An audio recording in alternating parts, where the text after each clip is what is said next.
when Tony Blair was in power, it must have been 2007, thereabouts. Jack Straw and Malcolm Rifkind were caught in a sting. And that sting was both of them had merely indicated, they were willing to use their position to gain money. So people wanted to meet somebody, they'll use their position as introduction, get introduction fee, that type of thing. They hadn't done it. They had indicated their willingness so to do. It became such a saga. Jack Straw resigned. Jack Straw was the Home Secretary at the time. He resigned. Okay? Can you imagine something like that happening in Ghana or countries like Ghana? They haven't even done it. That's how integrity is on a different level, right? They hadn't even done anything wrong. They just indicated there's a willingness to do that. In other words, I'm willing to bend the rules to achieve this. And they resigned.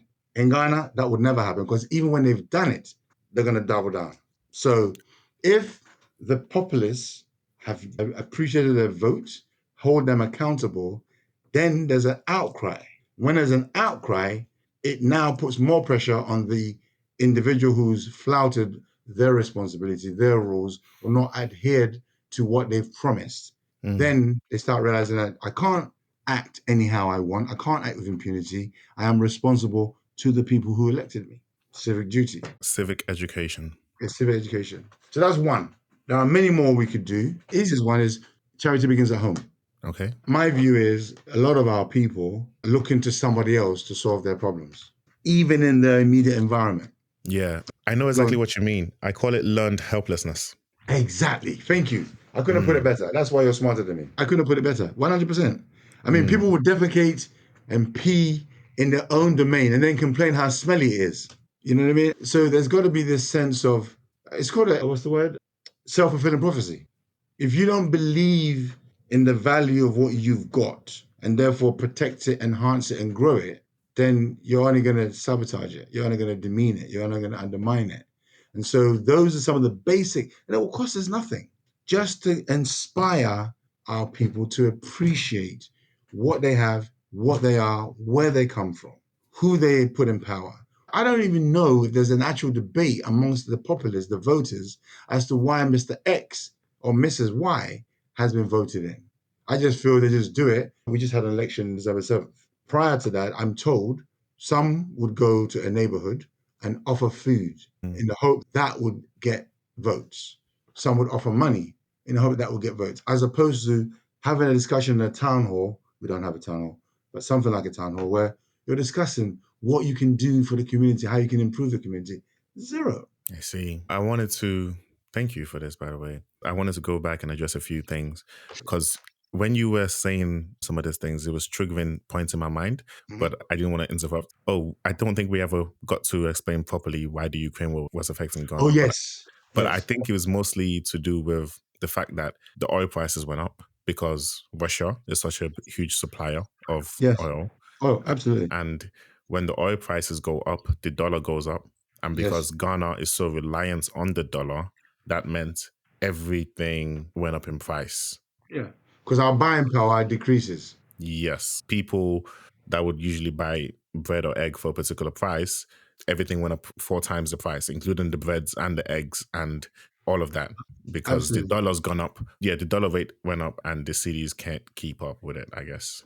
Yeah. Remember I said to you, if you give me $1 today or a year later, it's still $1. Yeah. Right?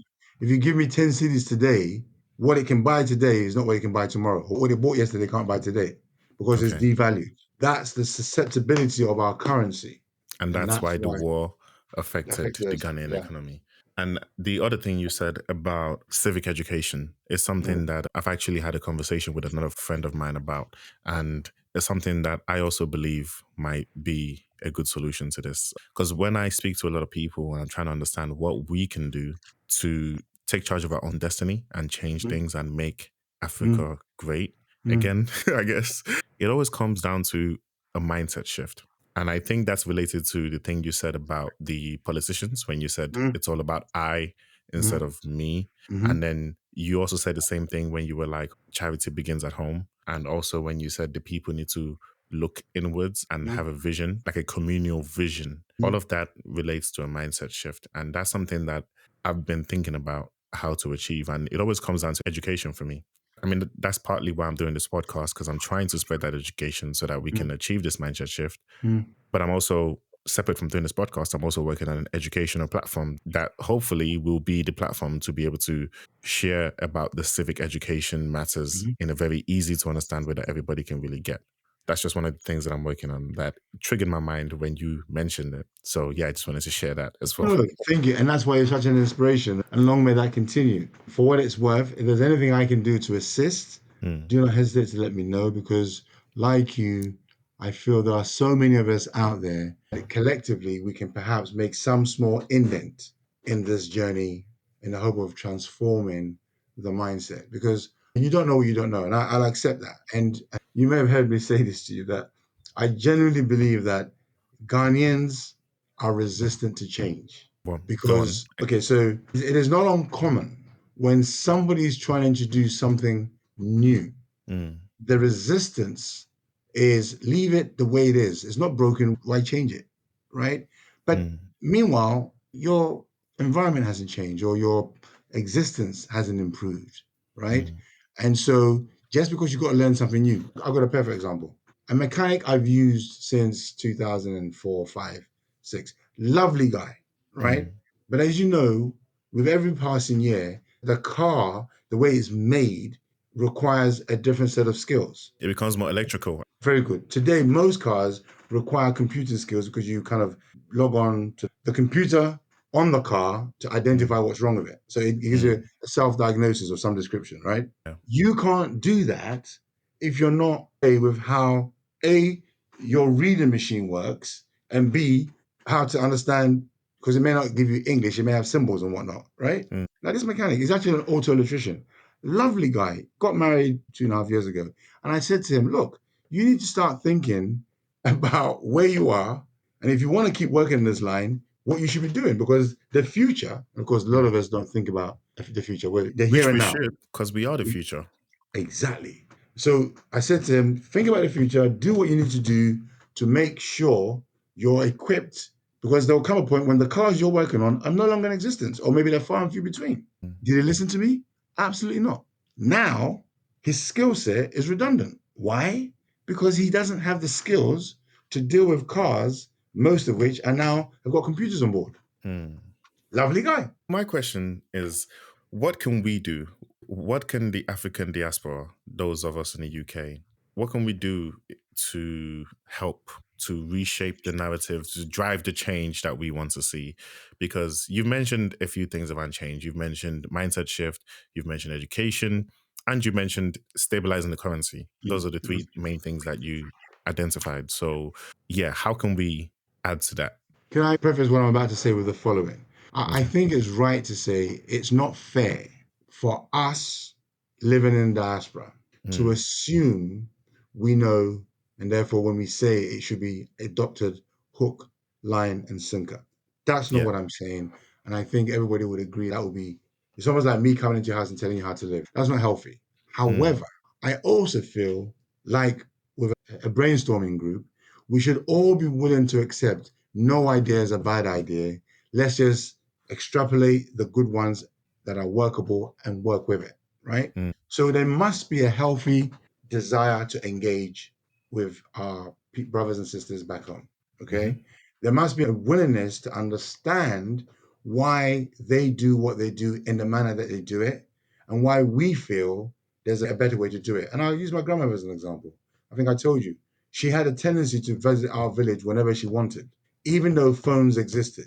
She would not call, she would go. Sometimes she would come back and say, the person I went to see wasn't there. I came back. And we were like, why didn't you call? She said, that's the way I've always done it. I'm not going to change it. But for her, the jeopardy was hers and hers alone, right?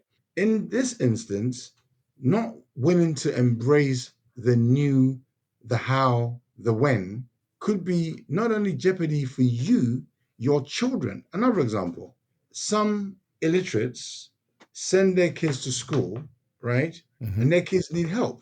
They won't pay for the help because they can't afford it. They can't help their children because they don't understand it. So the child is left frustrated. What happens? They leave school, right? So if we could set up like Kumon, we have Kumon centers here, right? Yeah, something like that. Or empower the teachers to give these schools extra lessons, maybe create a fund of some description. And believe me, some of these kids are very, very bright. They just don't have the opportunity. I've seen kids come from village schools, old, but so their mindset is childish. Maybe they've got life skills, but not educational skills. And I accept not everybody's an educationalist or an academic, but to marry the two and raise the level of our countries, and I mean, I'm saying this across the continent, raise the levels of our country such that they can make choices rather than just accept what's given to them. And I think that's key.